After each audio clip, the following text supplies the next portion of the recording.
I participate in several initiatives encouraging female researchers and scientists at different stages of their career. For instance, the LNCC Futuras Cientistas project encourages high school female students to study STEM subjects. That's a very interesting project. In the other level, I participate on Women in HPC workshops. In Brazil, HPC National Congress, on regional schools, also in the Latin America HPC conference. And those initiatives, they are important because they promote female mentorship and support in HPC to undergraduate and graduate students, and also are committed to disseminating information to early career researchers about important information like female government policies. So all of those initiatives, I believe they are very important for us women in HPC.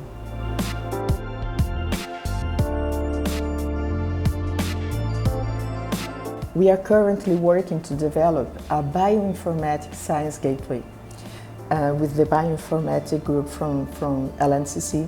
That the main goal of the project is to support reproducible science, integrating reusable techniques, data and scientific workflows, management systems, security mechanisms, and the most important, we want to execute the jobs in an efficient way in the Santos Dumont supercomputer.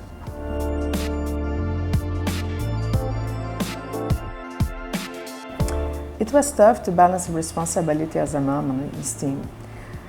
I had no support from my family and from my work. Fortunately, I had a good salary and I could hire daily support at home. But I felt constantly guilty for not being with my children when I went home from the office. Now I understand that this was not self-inflicted.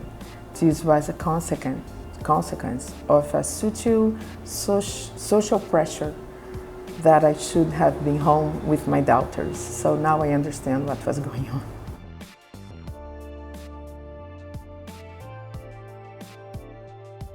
Brazil and most Western societies are still very patriarchal. Women are still not welcome to hold the same position as men in the work environment. And working in STEAM, a predominantly man-dominated place, makes it even more visible. Initially, I thought that the criticism came because I was not good enough. So I always pushed myself to study and work harder. But with the rise of feminist social movements, I learned that society thought being a woman would never be good enough to be in a leadership position. Understanding this helped me stop blaming myself and believing in my skills more than ever. That is why, for me, it's so important to disseminate initiatives supporting the empowerment of female figures in HPC and making everyone aware of the existing gender gap so that we can fight it.